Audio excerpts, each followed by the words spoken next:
ربنا يجعلنا من اهل الخير ان شاء الله.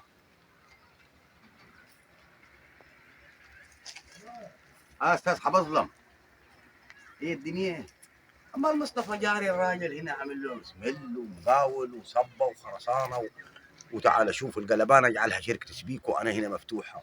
وانا يوم ما جيتك نهار قلت لك عاوز اعمل العشه للطير، جبت لي اللوادر والازاله من حيث لا يحتسب وشلتها بفروجها. حاج مصطفى، حاج مصطفى تفضل يا عمل. الله يخليك. دخلنا عليكم بصلاة النبي عاد. الله يبارك فيك يا حاج. ايه عاملين عندك ضيوف؟ لا ده احمد ما شاء الله عليكم، صلاة الله النبي الله يخليك يا اكبر. حاج. يا عم الله الحاج يبارك مصطفى. فيك. عم جابر. ازيك يا حاج احمد؟ عم جابر. يا عاملين؟ تفضل اقعد. رايقين؟ الحمد لله. يا ابوي ما عاوزينش نقطعكم يكون بتكلموا في اسرار ولا يا منا ولا أبوي مني. ولا اسرار ولا حاجه. ماشي يا عم، مرتاح الدنيا يعني؟ مرتاح يا عم جابر. اترزق؟ اقعد يا عم. خلاص يا عم محمود، خلاص يا حاج. القراط الشرقي عايزين نبنيه خميس وجمعه يكون طلع. عايزك تجيب لي الطلبات كلها بتاعته، اسمنت حديد ورمله وطوب وكله. قول لي مجموعتك دي تكلف كام؟ احنا سمعنا بالناس بتشكر فيك. وشوف لي المقاول اللي حيصب برضه. تمام يا حاج مصطفى. كده انت قراطك يا حاج مصطفى هيعوز له 4 نقل اسمنت.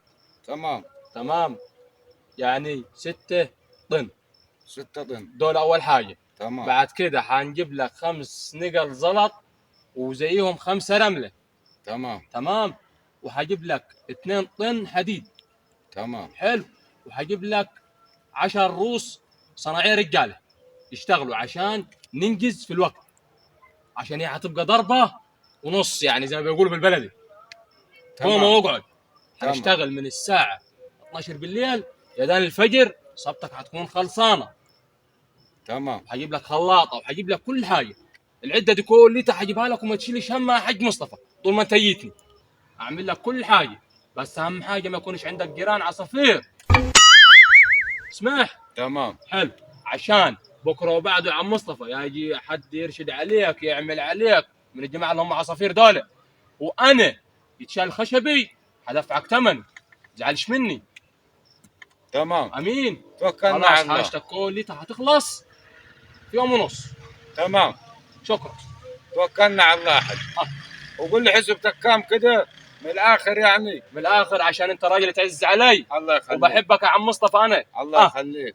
حسبتك دي كلها عشان خاطرك 50,000 جنيه بس.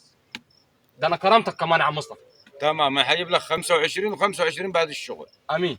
تمام يا عم، توكلنا على الله. اتفقنا يا عم مصطفى. يا مسهل. هم تخلي بالك. يا مسهل. الله ينور عليكم يا عم، تسلم الايادي والله. الله يبارك لك يا عم جابر. يا عم جابر. على شغل الخباثه، وانا النهار كله شاي وعسير والسنيه مطقمه علي، انا اكل وشرب الليل كله للصبح. تسلم يا عم جابر. تسلم. السلام عليكم. تسلم يا عزيز. ورحمة الله وبركاته. سلام يا عم جابر. جيران لبعضها. تمام. ما خايف غير منه هو الشخص ده. انا هو الشخص ده اللي خايف منه. ما انا اللي بكلمك عليه ده، خلي بالك. ربك يسترها. ربنا يجعلنا من اهل الخير ان شاء الله.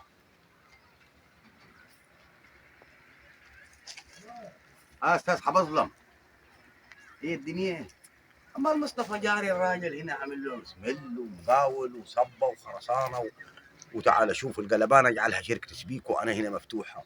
وانا يوم ما جيتك نهار قلت لك عاوز اعمل العشه للطير، جبت لي اللوادر والازاله من حيث لا يحتسب وشلتها بفروجها. ومصطفى طالع في السابع وانا مردوم في الارض. تعال هات له اللوادر يا راجل، وهات له الهنيه فاردمها له من شرقها لمغربها. تعال يا اخو، انت جبت لي اللوادر شالت العشه بفروجها، ضرنا احنا كانت حتشيلنا من ضمن. تمام يا استاذ حفظلم؟ خلاص ماشي، هات له الازاله يا رجل. خلاص سلام.